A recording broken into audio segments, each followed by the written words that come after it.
होंगे और अपने पढ़ाई को बिल्कुल बेहतरीन अंदाज में कर रहे होंगे। तो आज बाबू फाइनली हम लोग पढ़ने वाले हैं दीदी की डायरी यानी चैप्टर 13। और जब ये पढ़ेंगे तो आपको अंदर से आवाज़ आएगी कि हमें भी डायरी लिखना चाहिए। और डायरी कहते किसे हैं बाबू? तो डायरी में बहुत बड़ी बड़ी चीज़ें नहीं लिखना है, बस आप दिनचर्या यानी एक तरह से जो दिनचर्या होता है माने रोज नामचा यानी डेली के जो आपके काम है अपने काम, बस उसको डेली लिख दीजिए, वही डायरी हो जाएगा। अगर आप लिखने में माहिर हो गए तो यकीन मानिए कोई भी चीज़ आपके लिए लिखने के लिए मुश्किल नहीं होगी। तो हम कहेंगे अपने ज़िंदगी में एक काम को ज़रूर लाइए कि डायरी लिखिए। अपना डायरी खुद का होना चाहिए। और ये नहीं कि सर डायरी में हम कैसे शुरुआत करें, क्या लिखें, नहीं, आप आज से शुरू कीजिए और डायरी में नोट कीजिए कि सुबह में उठे तो क्या किए, सुबह में कब उठे, ये डायरी है आपकी। तो बस डायरी लिखना कितना आसान है। ऐसे ही एक छोटी सी लड़की जिसका नाम है संजू, नन्ही सी लड़की, और इसका जब डायरी सुनिएगा, डायरी जब दीदी की अपनी डायरी देखेगी इसकी दीदी, तो बहुत ही आपको अच्छा लगेगा और इससे आपको अंदर जो है ना प्रेरणा जगेगा। हाँ सही बच्चे आ गए हैं बिल्कुल जी। तबीयत तो ठीक अब लग रहा है थोड़ा बहुत, है ना। तो डेली तो क्लास आपका जो है ना छोड़ेंगे तो फिर तो चलेगा नहीं, है ना। इसलिए उर्दू भी उधर 20 चैप्टर तक लगभग हो गया है ना। 2 बुक उसमें भी है, इसमें भी 23 चैप्टर है, तो 13 चैप्टर आज हो जाएगा, है ना।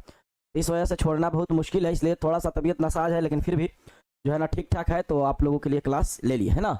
हाँ ठीक है, तो चलिए बाबू कंटिन्यू करते हैं। इधर पहले ध्यान दीजिए पढ़ने पे।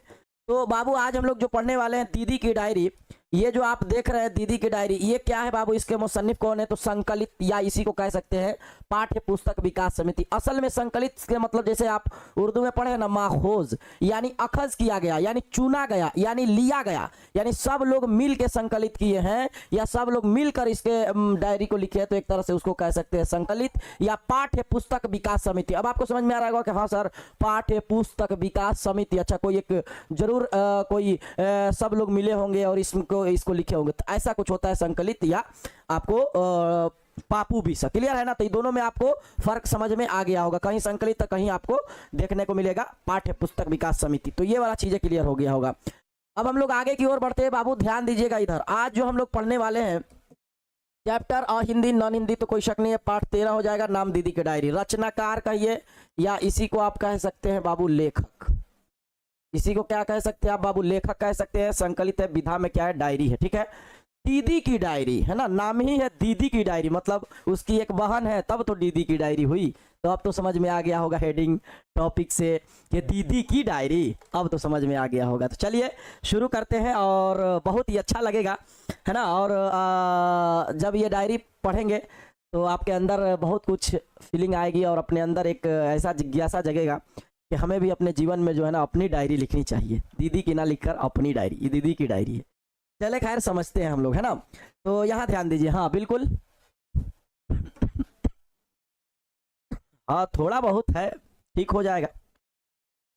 देखिए बाबू यहाँ ध्यान दीजिए, नए गद्य रूप में है ना डायरी से परिचित कराता है। यह पाठ डायरी लेखन के साथ ही अप्रत्यक्ष रूप से मानवीय सरोकारों और जीवन के विविध अनुभवों को भी है ना साक्षात्कार कराता है। देखिए कैसे कराता है आप समझ जाइएगा, है ना। अब जरा हम शुरू करते हैं, तवज्जो के साथ सुनिएगा। हम इसलिए ला दिए, हम चाहते तो आपको ऐसे भी बता सकते हैं 2 मिनट के अंदर, लेकिन PDF इसलिए लाए और इसलिए आपकी किताब के मुताबिक, ताकि आपको जो है ना थोड़ा सा इंटरेस्ट बढ़े और बहुत अच्छा लगे, है ना।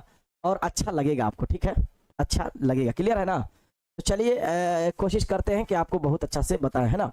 ध्यान दीजिए बाबू, आप इधर ध्यान दीजिए, क्या है इस डायरी में, कौन सा टॉपिक को याद रखना है, सब बताएंगे। देखिए गुलाब के फूल सी नन्ही संजू, तो सबसे पहले नाम जिसका आया उसका नाम क्या है बाबू? संजू। है तो अभी छोटी पर बड़ी सयानी है ना। छोटी है लेकिन दिमाग बहुत तेज है ना। कुछ लोग छोटे तो होते हैं लेकिन दिमाग जो है बहुत तेज चलाते हैं। कक्षा 8 में पढ़ती है। जल्दी से कमेंट करो बबुआ, कितना कक्षा में, इस क्लास में? तो जल्दी बताओ। 8 में पढ़ती है। स्वभाव से हंसमुख है, खूब हंसती हंसाती है, चुटकुले सुनाए तो हंसी से फव्वारे छूटने लग जाते हैं। मैंने जब चुटकुले सुनाती है एक छोटी सी नन्ही जिसका नाम संजू है, बहुत मजा आएगा, सुनिए। तो संजू को किताबें पढ़ने का शौक है। आजकल के बच्चों को मोबाइल चलाने का शौक है, रील देखने का शौक है ना। ना जाने कितने अपने वक्त को बर्बाद कर रहे हैं। अब सोचिए कि एक बच्चा अगर दिन में 50 रील्स देखता होगा तो रील्स के अगर समय हम मान लीजिए 10 सेकंड सेकेंड भी रखते हैं तो 10 सेकेंड अगर रखते हैं तो 10 5 50, 10 छक्का 6 रील पे 1 मिनट हुआ, ठीक है, 1 मिनट 6 रील पे हुआ, तो अब सोचो 6 दहा में 60, ठीक है, 1 घंटा, मान लो 60 रील पे 1 घंटा हम मैक्सिमम लिए। अब सोचो उतना ना कितना अपने जीवन में आप लोग बर्बाद करें डेली के डेली, है ना, उससे कुछ मिलने वाला, सीख मिलने वाला नहीं है, ना ही कुछ आप लोग सीखने वाले हैं। तो ये सब चीज़ें छोड़ दे, बल्कि संजू जैसे किताब पढ़ने का शौक रखें, कहानी, कविता, कॉमिक्स, है ना, आदि, यह सब जो है ना उसकी माँ की देखा लगा था, मतलब एक तरह से कहा जाए उसे माँ की देखा लगा था। और संजू चाहे कक्षा में अच्छे नंबर लाए या जन्मदिन मनाए, उसे उपहार में क्या मिलता था बाबू? पुस्तक मिलता था, है ना। अब सोचिए कि जो आप जैसा आपका नेचर है वैसे मुताबिक आपको लोग गिफ्ट भी देते हैं, है ना। देखिएगा कि किसी का अगर बर्थडे पार्टी वगैरह हो, है ना, तो लोग जो है ना उसके मुताबिक उसके गिफ्ट भी देते हैं। तो हम आपको बता दें कि गिफ्ट जो है ना ऐसा नहीं है कि ये हो कि ज़रूरी ही है ना, और उसके मुताबिक, मतलब कहना में यह है कि जैसा आपका नेचर रहेगा उसके मुताबिक लोग आपको पसंद करते हैं। अब इसको पुस्तक था पसंद तो इसको लोग पुस्तक देते थे उपहार में, है ना। फलता उसके घर में, है ना, छोटा सा पुस्तकालय बन गया था। अब देखिए इतना ना इसके पास आया पुस्तकालय बन गया था, यानी एक पुस्तक का घर जिसको पुस्तकालय कहते हैं। स्कूल में भी उसे चटपटी पुस्तक की तलाश थी। अब एक आएगा सवाल कि उसको किस चीज़ की तलाश थी, तो उसको भाई चटपटी पुस्तक की तलाश थी। अभी पिछले दिनों में संजू ने गांधी साहित्य पढ़ा। अब देखो ये गांधी साहित्य याद रखोगे, ये पूछा जाएगा। बापू बाबू यही महात्मा गांधी को ही बापू कहते हैं, जो आप लोग पढ़े हैं कि 1869 में इनका जन्म हुआ है और 1948 में इनका मृत्यु हो गया, है ना। यही बापू गांधी साहित्य के लेखक, यानी बापू जिसको गांधी कहते हो। सत्य के प्रयोग उसे बहुत पसंद आया, है ना। ये एक बुक है जो इनको बहुत पसंद आया संजू को। बापू ने इन प्रयोगों को अपनी डायरी में लिखा था। संजू ने, है ना, सोचा वह भी डायरी लिखेगी। माँ ने उसको हौसला बढ़ाया। हौसला किसने बढ़ाया? माँ ने, ठीक है, ध्यान रखिएगा। पिताजी को पता चला तो बहुत प्रसन्न यानी बहुत खुश हुए। उन्होंने एक सुंदर डायरी ला दी। तो माँ हौसला दी, पिताजी डायरी ला के दे दिए। अब ऐसे माँ बाप होंगे तब बेटी आगे क्यों नहीं बढ़ेगी। अब संजू मुश्किल में पड़ गई कि वह कैसे शुरू करे, है ना। आपका भी मसला यही होता है कि हम शुरू कहाँ से करें, शुरू करे तो करे कैसे, है ना। हाँ सर, हम भी आज से लिखेंगे। अच्छा, ओहो, चलो भाई अच्छी बात है। तो क्लियर हो गया कि कैसे शुरू करें। तभी उसे याद आया। क्या याद आया भाई? उसकी दीदी भी तो डायरी लिखती है। हम लोग अक्सर देखा करते हैं कि हमारे भाई क्या करते हैं, हमारी बहनें क्या करती है। हम जो है देखा देखी करने में पहले ही से माहिर है। भारत एक ऐसा, भारत छोड़ दीजिए ना, हम लोग बिहार के हैं ना, तो बिहार में जो है ना देखा देखी बहुत ही ज़्यादा होता है ना। कल छापा छापी स्कूल में भी है, तनी कॉपिया दिखाओ ना, यो देगी तो छीनो ना, छीन के लिखो, अपना पेट भरो। तो बिहार में देखा देखी ज़्यादा होता है। तो ये भी सोचिए कि चलो मेरी दीदी तो लिख ही रही है, अब हम उसके लिए तो जो है ना आसान तो हो ही जाएगा। तो ध्यान दो, दीदी की डायरी लिखती है, दीदी भी लिखती है। उसने दीदी को अपना इच्छा बताई कि दीदी मैं भी चाहता हूँ कि डायरी लिखूं। दीदी ने हौसला बढ़ाते हुए कहा कि यह तो एक कोई कठिन बात नहीं है ना, बहन बहन होती है। बस रात को जो है ना मन लगाकर बैठ जाओ, है ना। मन लगाकर बैठने का मतलब सारा दिमाग का टेंशन निकाल दो और अस्थिर बैठो। दिन भर की सारी घटनाएं जो तुमको हम बताएं याद करो और वैसी की वैसे ही लिख दो। अब सोचो मत कि डायरी, कितना आसान चैप्टर बताया गया है कि डायरी लिखे कैसे। बस रात में बैठो और सोचो कि दिन में क्या किए हो, बस यही डायरी है। अब कुछ लोग तारीफें लिखेंगे, अच्छी अच्छी बातें लिखेंगे, पढ़ाई करेंगे तो पढ़ाई वाला बतिया लिखेंगे, लेकिन वो रील देखेगी, रील देखेगा ना तो नहीं लिखेगा।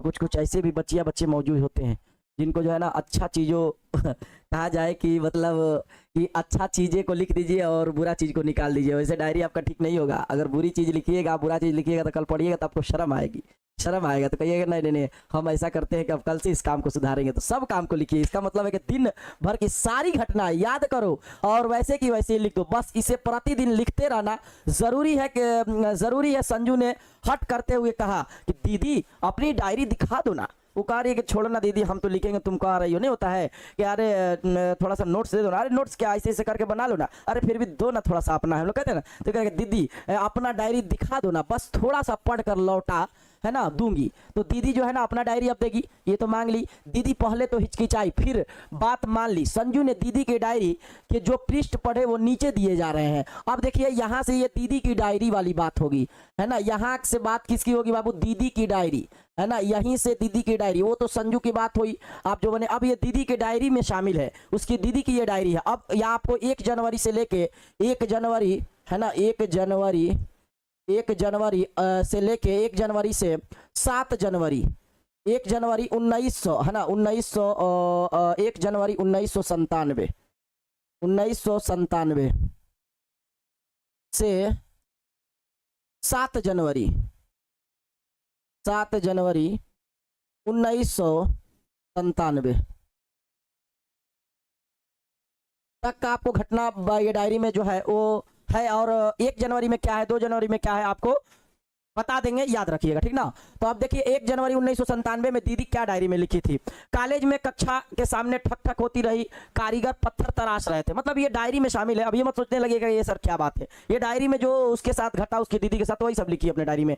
एक छोटी सी छेनी से पत्थर फूल पत्तियां उकेर रहे थे। तो ये आपको क्या था, 1 जनवरी में था। कि मतलब ऐसी कुछ कुछ बातें हैं, बस याद रखना हो तो बस याद रखिए कि इसमें ना 1 जनवरी में बस कारीगर पत्थर तराश रहे थे, 1 जनवरी में। आगे बढ़ेंगे 2 जनवरी। 2 जनवरी में क्या याद रखना है कि आज सुबह शीला के घर आई, दीदी गई होगी, वह स्नान में थी, स्नान घर में थी, अकेली बैठे बैठे क्या करती, पत्रिका पुराना रंगीन पृष्ठ नजर आया, उसी को उलटने पलटने लगी। इसमें एक चुटकुला बहुत मजेदार था, हंसते हंसते लोटपोट हो गई। अभी डायरी लिखते समय भी हंसी नहीं रुक रही है, फिर से पढ़ पाऊं इसीलिए लिख लेती हूँ, है ना। होता है ना कि कुछ कुछ बातें आ जाए तो हम लोग सोचते कि नहीं नहीं इसको लिख ही लेते हैं, नहीं तो फिर बाद में क्या होगा ना कि हम भूल जाएंगे। तो इसीलिए ये भी सोची कि आज आए हैं शीला के घर और 2 जनवरी में बात हो रहा है तो ये काम कर ही लेते हैं, समझ में आ रहा होगा। तीसरा आगे ये 2 ही जनवरी में है ना, क्या था, खरीदार मालिक से इस भैंस का तो एक आंख खराब है, फिर इस भैंस के 7,000 रुपए क्यों मांग रहे हैं। मतलब ये बातें जो हुई है उसमें लिखी गई है कि एक भैंस है जिसकी एक आंख खराब है, फिर भी उसको खरीदार जो है ना मालिक मांग रहा है खरीदार से कितना पैसा है ना, इतना पैसा मांग रहा है 7,000 रुपये। मालिक भैंस से दूध लेना है या कशीदकारी करवानी है। मतलब कह रहे कि इसे आंख से काम लेना है या दूध लेना है, सिंपल सी बात है ना। तो कह रहे इसीलिए आप रेट पे मत जाइए, वो दूध क्या देती है उसको ना मतलब रखिएगा, वो आंधी है उसका, उससे मतलब आपको क्या है, उससे कशीदकारी थोड़ी करवाना है, बुनाई या सिलाई थोड़ी करवाना है, उसका आंख का काम है ना। माँ को ये ध्यान रखिएगा किस बात में हो रहा है, तो 2 जनवरी में है ना, 2 जनवरी में हो रहा है ना, ध्यान रखिएगा, ठीक ना। आगे बढ़ेंगे। माँ को कल रात से मलेरिया है, मैंने तो रात भर उनके पास बैठी रही, खाना भैया ने बनाया, आलू मटर की सब्जी बनाई, गरम गरम रोटियां सेक ली। मैंने ज्यों ही पहला कोर लिखा मतलब कवर मुंह से डाला तो फीका लगा, नमक तो था ही नहीं, है ना। माँ ने पूछा सब्जी कैसी बनी है, मैंने कहा बहुत स्वादिष्ट बनी। अब जाहिर सी बात है भाई, खाना आप बनाए हैं कोई और उसका जो है ना तारीफ नहीं कीजिए, अब नमक चाहे तेज रहे या ज़्यादा रहे, है ना, तारीफ करना तो लाजमी बनता है। इधर भैया का जो है ना बुरा हाल है कि भाई आंखें नीची कर रहे हैं, पर इससे क्या, नमक ही नहीं था, कोई बात नहीं, बाद में डाल दिया। सोच रही थी कि अगर भैया 2 बार नमक डाल देते तो क्या होता, है ना। ऐसा होता है ना, तो एक बार तो अगर मान लीजिए नमक नहीं डाला तो ठीक है, आप लोगों के भी साथ हो जाता होगा। अभी छोटी छोटी बच्चियां जो होगी नन्ही नन्ही सी बनाने की कोशिश करती होंगी रोटी वगैरह या सब्जी वगैरह, तो भी सोचती होंगी कि चलो भैया अगर नमक नहीं डाले तब तो कोई बात नहीं है, एक बार डाल देंगे आखिरी में भी मिला खा लेंगे। लेकिन अगर एक बार नमक डालने के बाद भूल जाए और दूसरी बार सब्जी में नमक पड़ जाए तब क्या हाल होगा, है ना, तब तो मामला तो गड़बड़ हो जाएगा। तो चलिए, तो इनका तो कहानी तो अच्छा लग गया। देखो 3 जनवरी, 2 जनवरी की बातें याद रहेगा, 1 जनवरी में वही कारीगर के बाद, 2 जनवरी में ये सब बातें भैंस के कशीदकारी, है ना। और 3 जनवरी में ध्यान रखोगे पिकनिक का जो है ना दिन आज जो है ना, पिकनिक का दिन आज का है, यानी 3 जनवरी में पिकनिक के बाद किसमें की गई है, तो 3 जनवरी, ठीक ना। जहाँ हम गए स्थान बहुत सुंदर था, हरे भरे वृक्षों से घिरा हुआ, पानी से लबालब भरा एक सरोवर, शांत वातावरण, पक्षियों की चहचहाहट, और पहुंचकर जो है ना वहां पहुंचकर छोटी छोटी टोलियों में बट गए, है ना। मैं तो सैयदा, नीलू, बिमल, अंजू साथ ही रही, देख रहे हैं ना, सब लोग साथ ही, सहेली दीदी की नीलू, है ना, बिमला, है ना, अंजू के साथ ही रहे, अंजू। पहले तो वहां चारों ओर घूमते रहे, झूलों पर झूले, फिर सरोवर पर गए तो मछलियां देखते रहे, है ना, देखते रहे डूबती उतरती रंग बिरंगी छोटी बड़ी मछलियां।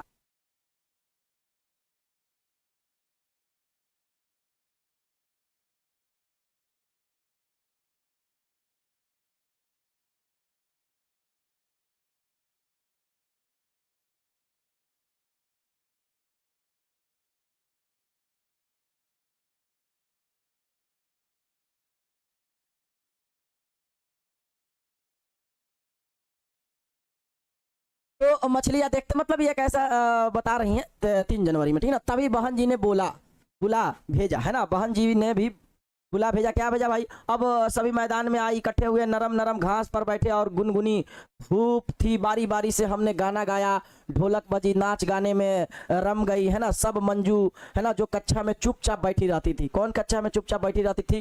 तो मंजू कक्षा में चुपचाप बैठी रहती थी, है ना। आज जो है ना खूब नाची। मैंने भी जो है ना जादू का खेल दिखाया, खेल के जिसने जो है ना जो फल चाहा उसने वो उसी फल की जो है ना खुशबू सुंघा दी। मतलब अब जो होता है ना सहेली एक साथ है तो ये चीजें है, बस वही चीज है। जो मिठाई मांगी वही चखा दी, कितना आनंद आया, लिख ना सकूंगी मेरे जादू के करिश्मे को देख संजू।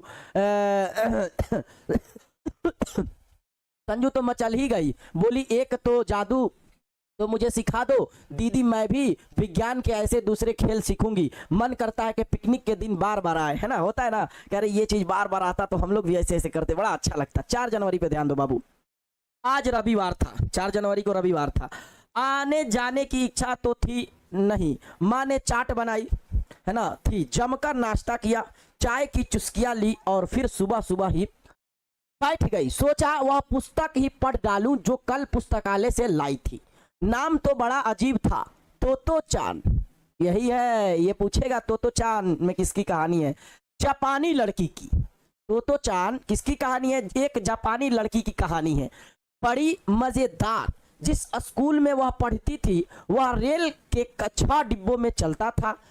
जो जहां चाहे बैठे, जो चाहे पढ़े, शिक्षक का कोई डर नहीं, पूरी आजादी।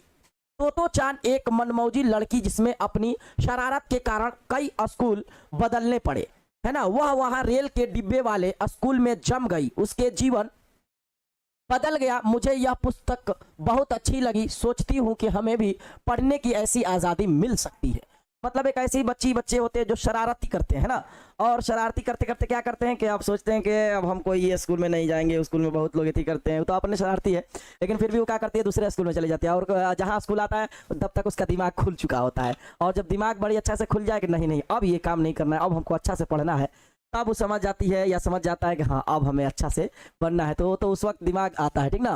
5 जनवरी की बातें क्या याद रखोगे? आज पूरा दिन उदासी में बीता। मेन 3 जनवरी पिकनिक वाला ध्यान रखोगे। माँ ने मुझे, देखो 2-3 बार फोकस करोगे ना, सब बातें तुमको याद हो जाएगा, ठीक ना। उतना याद नहीं रखना है, सिर्फ ऑब्जेक्टिव के लिए, ठीक ना। ये सब चीजें ही नहीं कि कहोगे सर इतना इतना को नहीं, जितना हो सके ठीक है। मुझे बार बार टोका, उदासीनता का कारण जानना चाहा, पर मैं कुछ बोल ना पाई। क्या बताऊं, वह मेरी सहेली नीलू है ना, कल से पढ़ने नहीं जाएगी, 1 महीने बाद यह गांव भी छूट जाएगा। मतलब समझ रहे हैं, शादी की बात चल रही है उसकी फ्रेंड की, है ना। उम्र तो मेरी जितनी है, पर घर वाले उसके हाथ पीले पीले कर रहे हैं। अब पीले का अर्थ मतलब समझ रहे हो ना, हल्दी लगाना। और हल्दी कब लगाया जाता है? जब शादी होती है। मुझे मिली तो गले लगाकर रोने लगी और कहती थी कि बहन पढ़ने का बेहद मन है। अब सोचो, पढ़ने का जिसको बेहद मन है ना, उसको कहो कि शादी अब करा देते। हालांकि ऐसा नहीं है, अच्छा पढ़ती लिखती हो, लेकिन फिर भी उसकी शादी हाथ पीली करने की बात किया जाए, है ना। पर क्या करूं, कोई मेरी बात ही नहीं सुनता, है ना। नीलू कक्षा में अव्वल आती थी, तो एक सवाल आ जाएगा कि नीलू कक्षा में क्या आती थी? तो नीलू कक्षा में अव्वल आती थी। खेलने कूदने में भी किसी में कम ना थी, है ना। आप देखो प्रथम आ रही है, तब तो पढ़ने में मन लग रहा है, और इसका शादी हो रही है। एक ही प्रश्न रह कर मेरे मन में उठ रहा है कि क्या लड़कियों को पढ़ने का पूरा अवसर नहीं मिलना चाहिए? अब सोच रही है कि हम लोग लड़की हैं तो क्या हम लोग पूरा नहीं पढ़ सकते हैं? दुनिया भर की लड़कियां आज क्या क्या करतब दिखा रही है। हम हैं कि बस चौके चूल्हे के चक्कर से किसी तरह जो है ना उबर नहीं पाते। और मुझे तो नीलू पर भी गुस्सा आता है, आखिर कब तक जो है ना अपनी इच्छाओं को गला दबाती रहेगी। मैं तो यह स्थितियां कदापि, मतलब कह रही है कि तुम जो है अपनी स्थिति को दबा कर रखी हो, बता भी नहीं रही हो किसी से। तुम ऐसा करो कि अपना इच्छा को बताओ कि हम अभी पढ़ना चाहते हैं, हम पढ़ाई करेंगे, हमारे अंदर वो टैलेंट है जो करके दिखा सकते हैं। शादी वगैरह ये सब चीज़ें तो है, हम करेंगे, लेकिन अभी जो है मेरे अंदर वो चीज़ें हैं जो हम कुछ कर गुजर सकते हैं, पढ़ेंगे। तो ये कहती है कि तो हमको तुम पे ही गुस्सा आता है, समझ रहे होंगे। 6 जनवरी 97 में पढ़िए बाबू। स्कूल जाने के लिए समय पर घर से निकलती, तपाक से छींक हुई तो रिक्शे वाले ने छींका था। दादी माँ ने आवाज लगाई, बिटिया आज स्कूल ना जाओ, सामने की छींक है। मेरा मन भी मैला हो गया था। एक पल सोचा रिक्शा एक पल सोचा रिक्शा लौटा दूं, तभी याद आया, नहीं होता है कुछ कुछ चीजें जो कहते हैं कि नहीं अब नहीं जाएंगे, तभी याद आया आज तो हमारी कक्षा में अभिनय करना था और जिसकी प्रमुख पात्र थी, जिसकी प्रमुख पात्र वही थी, उसने तो मेरा अत्यंत लगाव है, जो होगा सो होगा, है ना, हिम्मत करके चल दी और अभिनय में मैंने भाग लिया। हमारा अभिनय सभी ने सहारा, खूब तालियां बजाई, मैंने व्यर्थ ही छींक से डर गई, उल्टे मुझे पुरस्कार मिला, शाबाशी अलग अलग जो है ना मैंने शकुन अपशगुनों के फेरे में पड़ने वाली नहीं। अब देखिए यहाँ से छींक से मुराद ये मतलब न समझिए कि छींक जो आया नहीं, वो मतलब नहीं होता है कि आज सैटरडे है, आज शनिवार है, आज मान दिन है, आज यहाँ न जाओ, आज ये हो जाएगा, आज वो हो जाएगा। कुछ लोग कहते हैं दुकारे कि हम ये सब शगुन अपशगुन नहीं मानते हैं, वो सब कुछ नहीं होता है ना। हम अपना जाएंगे और आज मेरा स्कूल में ये चीजें हैं तो ऐसा करेंगे कि हम तो जाएंगे, ये गए भी और देखो कितना बढ़िया इसको जो है ना खूब तालियां भी लोग बजाए। तो ये सब के चक्कर में आप लोग भी नहीं पड़ेंगे, तो ये मान दिन है, तो ये राजा का दिन है, तो ये रानी का दिन है, तो ये राक्षस का दिन है, ये सब कुछ नहीं, अपना काम एकदम करते रहना है कंटिन्यू। अब बाबू याद रखोगे 7 जनवरी हाँ अभी देखो खांसी वगैरह थोड़ा सा है, हाँ इसीलिए जो है आपसे थोड़ा सा गुफ्तगू नहीं हो रहा है ना, तो खांसी वगैरह है, ठीक हो जाएगा इंशाअल्लाह, दुआ करेंगे तो आप लोग ठीक ही हो जाएगा।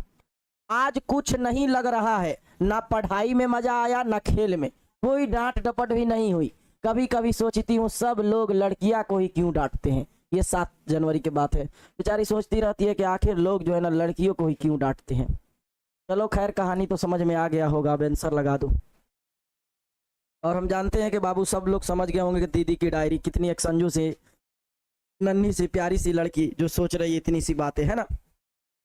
चलो खैर तुम लोगों को समझ में तो आ गया होगा, बहुत अच्छा से सिंपल सा बात था। जो एक नन्ही सी डायरी लिखने का शौक है तो दीदी की डायरी पढ़ती है, फिर वो अपना भी काम करेगी, अब डायरी लिखेगी, है ना। तो आपको भी ये चीज़ें होनी चाहिए, है ना। चलो और सभी लोग आंसर दे रहे हैं, बहुत समझ में अच्छा सा आया होगा, क्लियर है ना। हाँ संजू कैसी लड़की थी, संजू तो शरारती थी, लेकिन यहाँ लगाओगे नन्ही और दे भी रहे हो। आगे बढ़ते हैं, सत्य के प्रयोग के लेखक कौन है।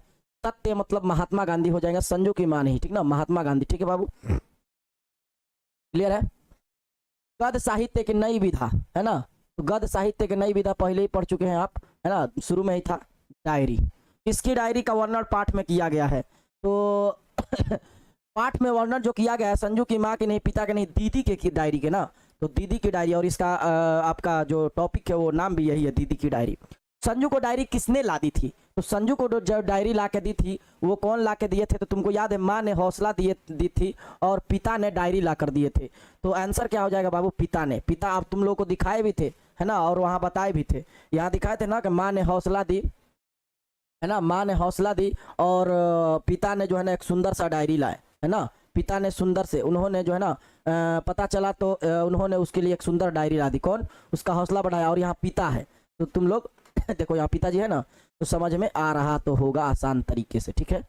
चलो आगे की ओर बढ़ते हैं, सवाल नंबर 6 बाबू क्या है, संजू को डायरी लिखने की प्रेरणा किस महापुरुष से मिली थी। डॉक्टर राजेंद्र प्रसाद का जिक्र तो आया नहीं, तो निकल जाएगा, ऐसे ही हम लोग निकालना सीखेंगे। सरदार वल्लभ भाई पटेल भी नहीं पढ़े हो तुम, और जवाहरलाल नेहरू से दूर दूर तक ताल्लुक नहीं है, और बापू यानी महात्मा गांधी, और राइट आंसर हो जाएगा महात्मा गांधी यानी बापू।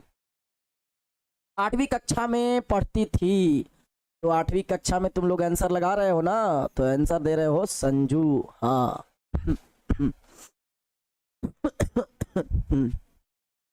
चलो आगे की ओर बढ़ते हैं, संजू पिकनिक मनाने गई 4 जनवरी 97 यानी 1997, 3 जनवरी, हम तुमको बताए थे कि पिकनिक वाला बात याद रखोगे। और संजू पिकनिक मनाने कब गई, संजू पिकनिक मनाने दीदी की डायरी में था, तो 3 जनवरी, और राइट आंसर बाबू 3 जनवरी हो जाएगा, है ना।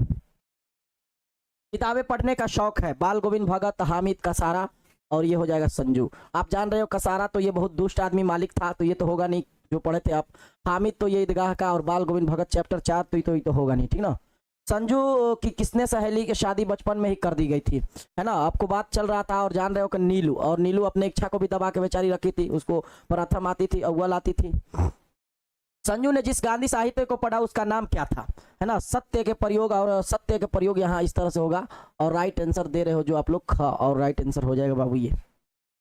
4 जनवरी 1997 को संजू को डायरी में किसके बारे में बताया, है ना, 4 जनवरी को संजू को किसके बारे में बताया, जापानी लड़की तो जान नहीं, तो चान होना चाहिए, तो चान ना, तो जान नहीं, और ये राइट आंसर आप लोग दे भी रहे, और राइट आंसर क हो जाएगा, ठीक है। चलिए अगला क्वेश्चन लगाइए। जी। चलिए, संजू को डायरी लिखने का प्रेरणा किससे मिली? कैसे नहीं, किससे मिली ना? गांधी साहित्य विद्यालय पिता से, माता जी से। तो गांधी साहित्य जल्दी बताओ, जल्दी बताओ। दीदी का डायरी तो होगा नहीं, है ना?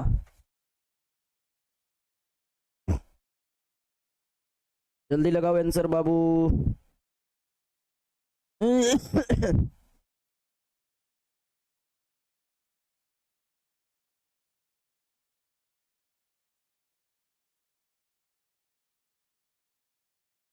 और सभी लोग आंसर भी दे रहे हैं कि गांधी साहित्य से सर, और राइट आंसर हो जाएगा रोज नामचा।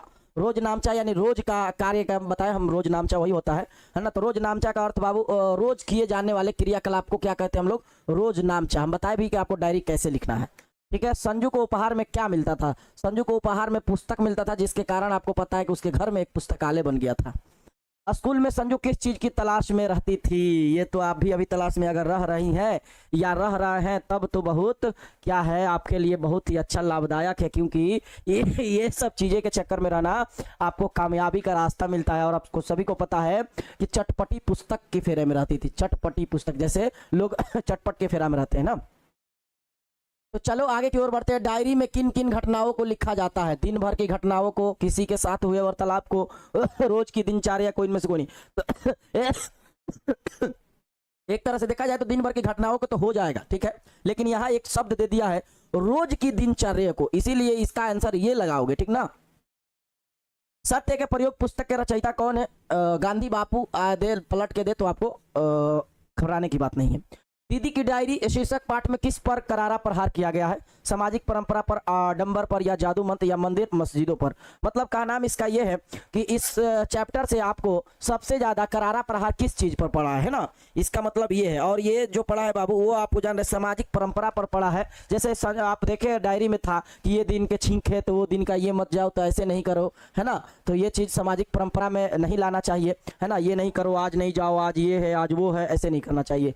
संजू ने दीदी की डायरी को जो पृष्ठ पढ़े वो किस महीने के थे? तो सभी तो जनवरी के थे, और 1 जनवरी से लेके, है ना, 1 जनवरी से कितना बाबू, 7 जनवरी, है ना। संजू कैसी लड़की थी? संजू हंसमुख लड़की थी बाबू, है ना।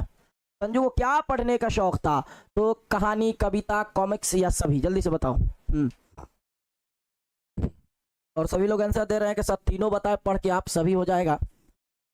तो 4 नहीं, तो जान, तो चांद किसकी कहानी है? तो जापानी लकड़ी की। अरे जापानी लकड़ी या लड़की? अच्छा लड़की। चलो 24 नंबर सवाल को देखते हैं। दीदी की डायरी साहित्य की कौन सी विधा है? डायरी है, बल सी बात है। नीलू कक्षा में क्या आती थी? शुरू में ही बताया, प्रथम कहो चाहे अव्वल कहो। अव्वल उर्दू हो गया शब्द, और प्रथम जो है आपका क्या हो गया? हिंदी शब्द हो गया।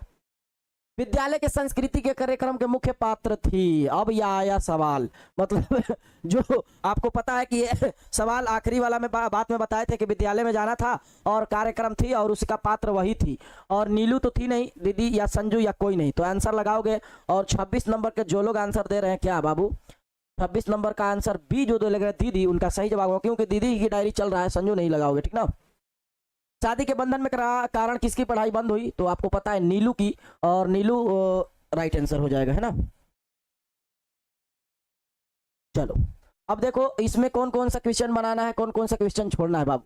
ये पहला इंपॉर्टेंट है जो याद रखोगे। संजू कैसी लड़की थी, उसमें किस चीज का शौक था? देखो हमको ये मतलब नहीं है कि इसमें आंसर क्या है, आपको इतना पढ़ाने के बाद कम से कम कहानी की तरह कुछ कुछ याद होता है कि नहीं, पहले बताइए। बस आप वही चीज लिखिए बाबू। देखिए अगर अपने से आप जितना समझ कर आंसर देने की कोशिश कीजिएगा, समझ जाइए कि आप में वो टैलेंट है। अगर आप देख देख के लिखने का प्रयास करें, समझिए आपका बुद्धू यानी जिसको कहा जाता है और दिमाग कमजोर, वो है आप। टैलेंट बच्चा का निशानी है। जैसे सवाल आया उसको हम पहले कोशिश किए अपने से लिखने को, नहीं आ रहा है फिर किताब देखे, दूसरी बार फिर कोशिश करेंगे। उस प्रयास में होना ये चाहिए कि हम बगैर देखते लिख दे। यही बच्चे टॉप करते हैं। और रिवीजन वाले बच्चे, ये नहीं कि हम देख देख के लिख रहे बहुत माहिर है, राइटिंग लाल ब्लू पीला कर दिए, ये सब कोई मायने नहीं रखता है। समझ में आ रहा होगा बात को जो हम आपको कहना चाह रहे हैं। तो संजू कैसी लड़की थी? आप शुरू में पढ़े कि संजू एक हंसमुख लड़की थी। वो कक्षा 8वीं में पढ़ती है, उसको डायरी लिखने का शौक था, उसको इससे डायरी लिखने का प्रेरणा मिला, उसको चटपटी पुस्तक पसंद। आपके मन में क्या क्या बातें आ रही बस वही लिखिए आंसर में। समझे क्या है इस चैप्टर से? हमें मतलब नहीं है कि ये सब ये चीज है, ये वो दिखा दीजिए, है ना, ये मतलब नहीं है हमको। मतलब ये पढ़ाने के बाद आपके अंदर वो फीलिंग आया कि नहीं आया, हाँ, संजू थी, नन्ही थी, हंसमुख थी, वो बड़ी चटपटी पुस्तक को पसंद करती थी। उसकी सहेली नीलू भी थी, लेकिन वो शादी के बंधन में बन गई। आप चाहे तो कितना ना चीज को लिख सकते हैं।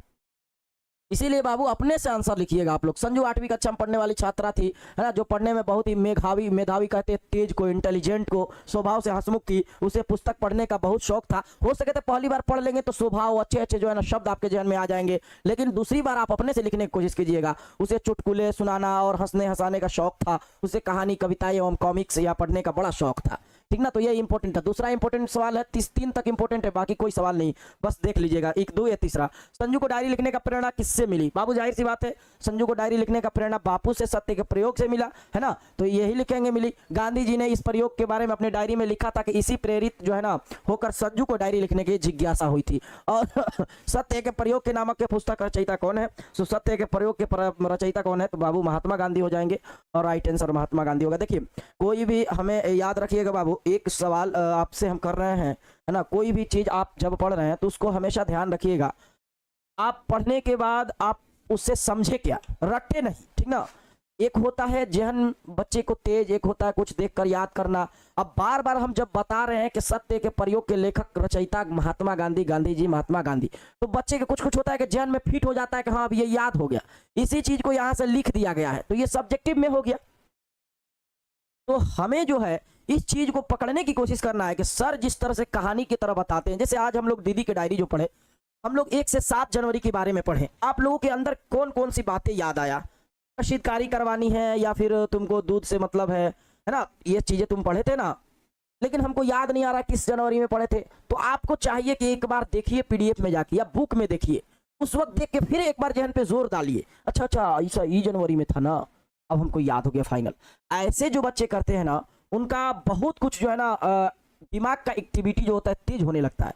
अब माइंड नहीं लगाइएगा, छोड़ दीजिएगा, एग्जाम में आएगा तो आपको बड़ी अफसोस होगा, और आप ही खुद सोचिएगा कि अब जो है ना हमको उस वक्त देख लेते 21 में था तो बहुत जो है ना अच्छा रहता, लेकिन वो नहीं कर पाए, हमें चाहिए था कि हम कर लें, है ना। तो ये अफसोस आपको नहीं होनी चाहिए।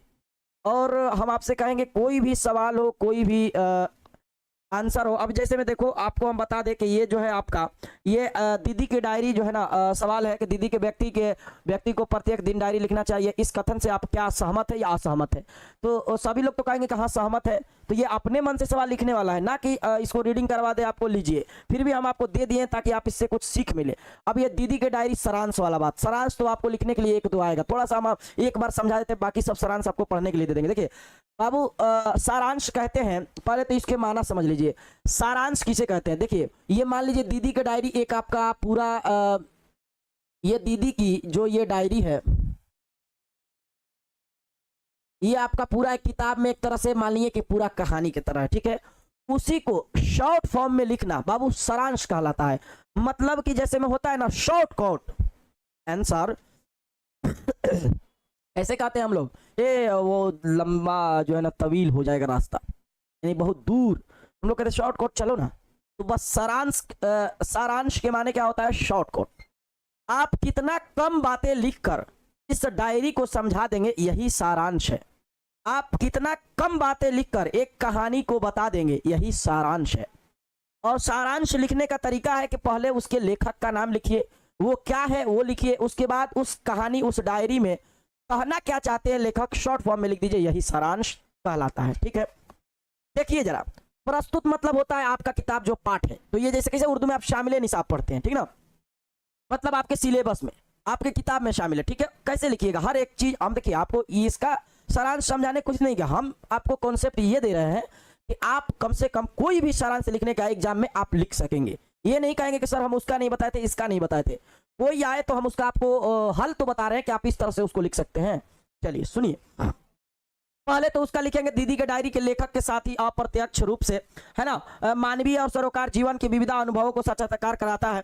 यह डायरी किसी व्यक्ति या व्यक्तिगत के संपत्ति होता है। अब देखिए, अगर ये बातें आप नहीं लिख सकते, मत लिखिए प्रस्तुत दीदी की डायरी, यह डायरी है, इसके लेखक ये है, इतना लिखिए। सरोवर मानवीय नहीं समझ में आ रहा, सामाजिक परंपरा अनुभव नहीं बुझा रहा, ऐसे तो बुझा तो रहा होगा अनुभव, यानी अपना जो है ना एक कार्य के मेहनत के प्रति जो दिन में कर रहे हैं वो व्यक्तिगत, आपकी व्यक्तिगत क्या है, किंतु प्रकाश जो है ना अपने बाद अपनी सार्वजनिक और सार्वकालिक भावनाओं के कारण, यह सब हिंदी लफ्ज है, सार्वजनिक मतलब ऐसे जो सबके लिए आम हो, है ना।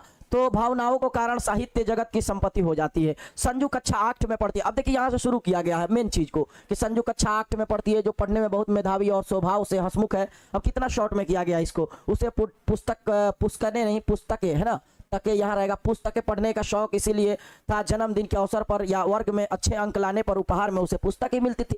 कितना शॉर्ट फॉर्म में। परिणाम स्वरूप जो है ना उपहार में रूप में प्राप्त पुस्तकों से उसके घर में एक छोटा सा पुस्तकालय बन गया था। एक दिन बापू के सत्य का प्रयोग पढ़ने के अवसर से मिला कि बापू ने इसको प्रयोग को अपने डायरी में लिखा। इससे प्रेरित होकर उसने डायरी लिखने का निश्चय किया। उसकी माँ ने उसे डायरी लिखने का हौसला दिया। उसके पिताजी ने उसको बताया कि डायरी लाकर दी सुंदर सा, है ना। जब उसे डायरी लिखने में, है ना, दिक्कत हुई तो उसने यह बात अपनी दीदी से बताई और दीदी ने हौसला जो है ना बढ़ाते हुए कहा कि डायरी लिखना कोई बड़ी समस्या नहीं है। उसने कहा कि डायरी में दिन भर की घटनाओं को और उसी रूप में लिख दी जाती है और यह काम जो है ना सोने से पहले किया जाता है। यह काम नियमित रूप से जो है ना किया जाता है। संजू ने डायरी लेखन कला को समझाने के लिए वो अपनी दीदी की डायरी लाई ताकि वह उसको अंशों में को पढ़कर लेखन की कला को समझ सके। और संजू ने दीदी की डायरी को पृष्ठ जो पढ़ा वह तिथि के अनुसार सिलेवा, है ना, ढंग से अंकित था। उसमें दीदी की डायरी 1 जनवरी से 7 जनवरी, है ना, 1997 तक के लेखन का पढ़ा। डायरी में दीदी के प्रत्येक दिन का जो है ना उनके क्रियाकलापों का वर्णन था, है ना। इस प्रकार प्रस्तुत पाठ के माध्यम से डायरी लिखने का महत्व पर प्रकाश डाला गया। इसमें लेखन कला में परिपक्वता और आती है। इसमें अनेक जो है ना प्रकार की घटनाओं तथा अनुभवों को ज्ञान प्राप्त हुआ। अब देखिए 1 जनवरी से 7 जनवरी, है ना, आप पढ़े 1 जनवरी, है ना, 1 जनवरी से 7 जनवरी आप तो ये पढ़े चीज को, है ना, आप तो ये पढ़े, लेकिन ये आप कोशिश नहीं किए। इसमें एक भी बात जनवरी 7 जनवरी को नहीं डाला गया। सिर्फ ये लिखा गया था कि 1 जनवरी से 7 जनवरी के बीच के एक जो है डायरी में लिखी थी सिलसिलावार, यही चीज को ये लिखा गया शॉर्ट फॉर्म में। यही एक क्या हो गया, सारांश हो गया। समझ में आया? यही क्या हो गया बाबू, आपका सारांश हो गया। मतलब कि देखिए कितना शॉर्ट कोट में संजू की बातें लिखी गई कि संजू इतना कक्षा में पढ़ रही है। नीलू का भी जिक्र नहीं आया, लेकिन चाहते तो कर देते कि नीलू अभी उसकी फ्रेंड थी जो प्रथम आती थी, अव्वल आती थी, हो जाता। लेकिन आपको कितना कम में लिखकर आपको समझाने की कोशिश करना है। यही क्या है बाबू, आपका सारांश है। क्लियर, समझ में आ गया? और जब क्रैश कोर्स होता है तो उसमें आपको सारांश ही पढ़ाया जाता है ताकि आप टाइम कम लगे और बहुत जल्दी से चैप्टर को कंप्लीट कर लेंगे। ठीक है, हमें उम्मीद है कि बहुत ये क्लास आपको अच्छा लगा होगा और समझ में आ गया होगा। तो आज के क्लास को हम लोग यहीं पर एंड करेंगे, है ना। मिलते हैं बाबू किसी नेक्स्ट क्लास में। तो आज के लिए आपको यहीं पर हम लोग क्लास को एंड करेंगे और अपना ख्याल रखिएगा, हंसते रहिए, मुस्कुराते रहिए। अगर इसके बाद भी आपको किसी चीज़ समझ में नहीं आया होगा तो आपके लिए हर एक चीज़ का व्यवस्था है, जैसे डाउट सेशन है, हर एक चीज़ मौजूद है, आप वहाँ पूछ सकते हैं, है ना। तो सारांश के ही रूप में जो सारांश आप पढ़ें, आप क्या करेंगे, सारांश को देखेंगे और सारांश को देखने के बावजूद बाबू उसको गौरव फिक्र करेंगे कि आखिर हर सारांश में क्या क्या बातें। देखिए अच्छे व्यक्ति को जानते हैं पहचान क्या, अच्छे पढ़ाई करने वालों के बच्चों का, वो चीज़ को मिलाते हैं, वो चीज़ को देखते हैं कि इस सारांश में कैसे लिखा गया है, बाल गोविंद भगत में सारांश कैसा था, कहानी और डायरी में क्या निकाला गया है। तो बच्चे जो होते हैं ना, वो दिमाग जितना आप यूज कीजिएगा ना, हम लोग जो है ना अपने दिमाग को 0% भी यूज नहीं